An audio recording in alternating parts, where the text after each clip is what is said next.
Bonjour mes amis, bonjour tout le monde. Aujourd'hui, je vais vous présenter un sujet intitulé sur l'environnement.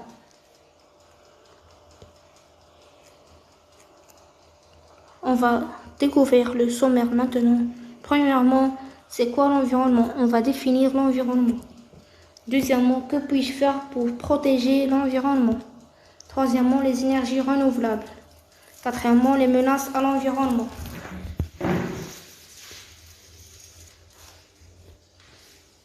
C'est quoi l'environnement? L'environnement est l'ensemble des éléments qui constituent le voisinage d'un être vivant ou d'un groupe d'origine humaine, animale ou végétale et qui sont susceptibles d'interagir avec lui directement ou indirectement. C'est ce qu'ils entourent, c'est ce qui est aux environs.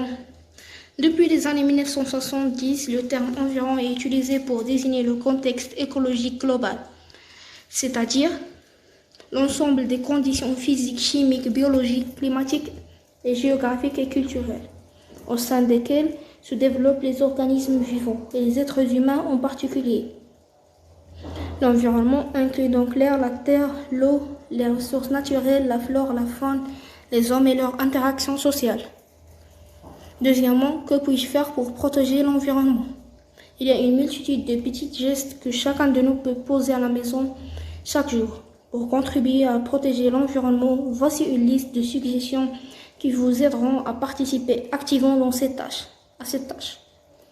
L'eau.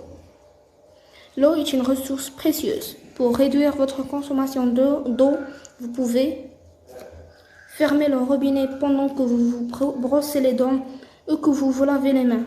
Attendre que le lave-vaisselle soit plein avant de la mettre en marche. Prendre des douches plus brèves. Les déchets. La plupart des municipalités en Ontario ont des programmes de recyclage. Il faut en faire une utilisation maximale pour détourner le plus possible de déchets. Des sites d'enfouissement.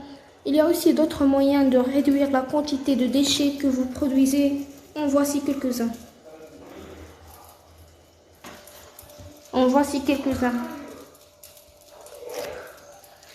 Réparer les objets brisés ou abîmés avant d'en acheter d'autres. Évitez d'acheter des produits avec beaucoup d'emballage. Achetez des produits en vrac autant que possible. Apportez votre propre sac d'épicerie réutilisable afin de réduire l'utilisation de sacs en plastique. Achetez des produits durables et réutilisables plutôt que des produits jetables ou de qualité inférieure. Le jardin. Les pesticides sont désormais interdits en Ontario parce qu'ils sont considérés toxiques pour l'environnement, les humains et les animaux.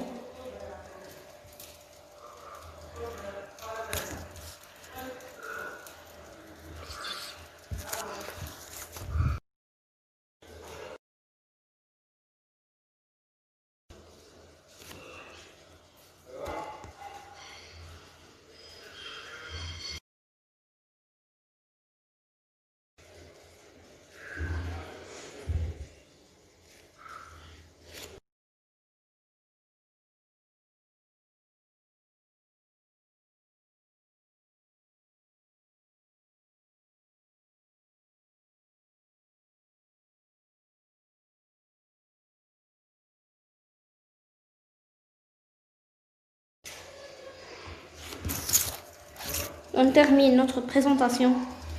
Vous pouvez trouver dans les centres de jardinage ou sur Internet des conseils sur des moyens naturels de contrôler les pestes dans votre jardin. Aussi, lorsque vous ajoutez de nouvelles plantes, choisissez des espèces qui ont besoin de peu d'eau. Les plantes indigènes se comptent généralement d'une quantité minime d'eau et sont bien adaptées à notre milieu.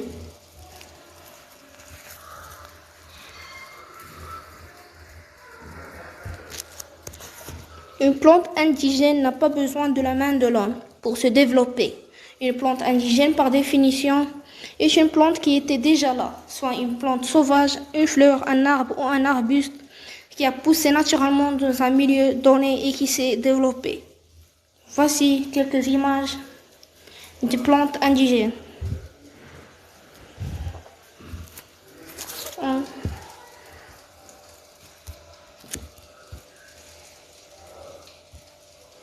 Troisièmement, les énergies renouvelables. Les énergies renouvelables sont des sources d'énergie inépuisables ou qui se renouvellent rapidement à l'échelle de la vie humaine.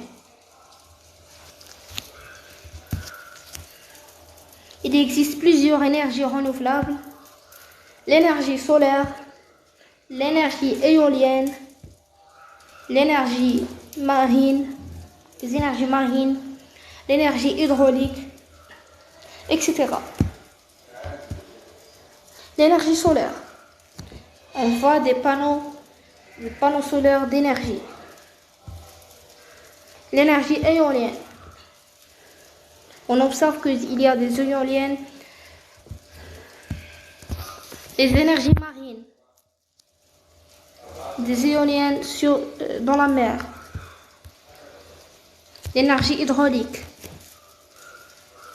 Au Maroc, il y a plusieurs stations d'énergie hydraulique, comme vous voyez. Les menaces à l'environnement. Dans notre société, les menaces à l'environnement sont nombreuses. Parmi les principales, on note les suivants: la pollution, le changement climatique, etc. La pollution. Qu'est-ce que la pollution? C'est la présence de matières polluantes dans l'environnement. C'est l'ensemble des rejets de composés toxiques libérés par l'homme dans les milieux récepteurs continentales, océaniques et atmosphériques.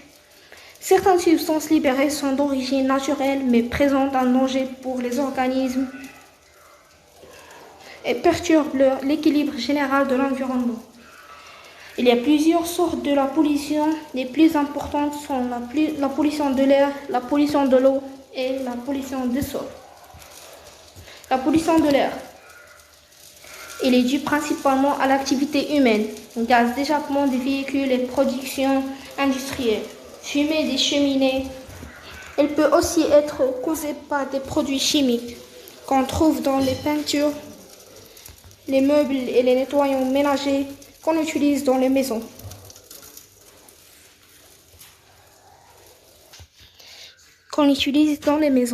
Comme la respiration est essentielle à la vie. La pollution de l'air peut causer plusieurs problèmes de santé, comme l'asthme, le cancer, les maladies de poumons et maladies cardiaques.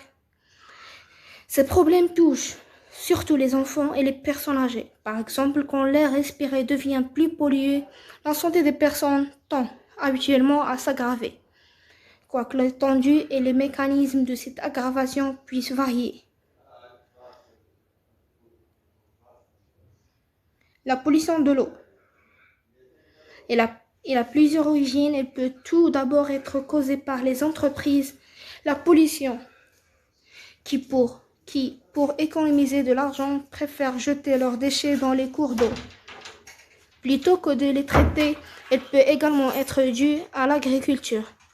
Afin que les terres soient plus productives, on y ajoute de l'engrais, des insecticides et des herbicides.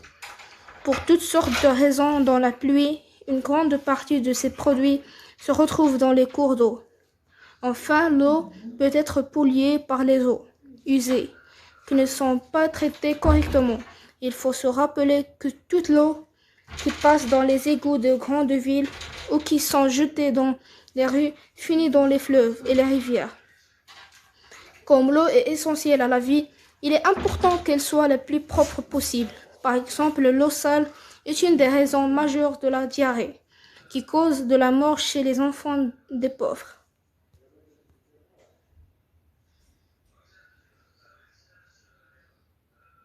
La pollution des sols. Elle peut être d'origine industrielle, par exemple à cause des déversements des déchets chimiques.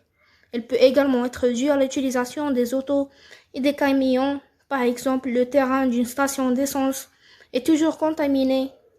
Elle peut également être due à l'utilisation massive d'engrais ou de pesticides qui s'infiltrent dans les sols.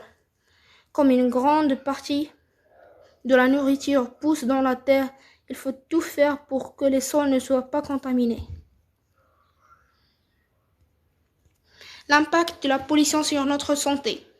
La pollution atmosphérique affecte la santé de 3 millions d'êtres humains mesurent chaque année à cause de la pollution de l'air, soit 5% des décès annuels mondiaux selon l'Organisation mondiale de la santé, l'OMS. La pollution atmosphérique est également responsable d'allergies et de maladies respiratoires Les effets de cette pollution sur l'organisme humain dépendent de multiples facteurs. Intensité de la pollution, âge des individus, région, etc. Les personnes à risque. Les personnes âgées et les enfants jusqu'à 12 ans sont plus sensibles à la pollution atmosphérique, car leur organisme est moins bien protégé. Enfin, les personnes dites sensibles qui souffrent d'allergies, de maladies cardio-respiratoires et les fumeurs doivent également faire attention lorsque les pics de pollution sont atteints. Il est recommandé à ces personnes à risque de ne pas sortir. Plus généralement, les citadins sont considérés comme une population à risque à cause de l'importante circulation automobile et des rejets industriels. Le changement climatique. L'une des conséquences les plus graves de la pollution de l'air, c'est le changement climatique. Ce réchauffement est dû à un phénomène qu'on appelle l'effet de serre. Ces gaz sont produits par plusieurs facteurs. Les principaux sont l'activité industrielle. Il suffit de voir les fumées des usines, l'automobile qui brûle du pétrole en très grande quantité, ainsi que le chauffage qui brûle du pétrole, du gaz naturel et du charbon. L'agriculture et les effets naturels, éruptions volcaniques, etc. Tous ces gaz finissent par se retrouver dans l'atmosphère et forment une barrière qui empêche la chaleur de se dissiper. Ainsi, avec les années, ces gaz s'accumulent et la planète se réchauffe. Le changement climatique a des effets négatifs sur la vie humaine et sur l'environnement. En fait, c'est l'équilibre même de la planète qui est mis en danger. Voici quelques-unes de ces conséquences. Conséquences sur l'agriculture, conséquences sur la santé, conséquences sur la biodiversité, conséquences sur l'environnement, conséquences sur l'économie. Et merci pour votre attention.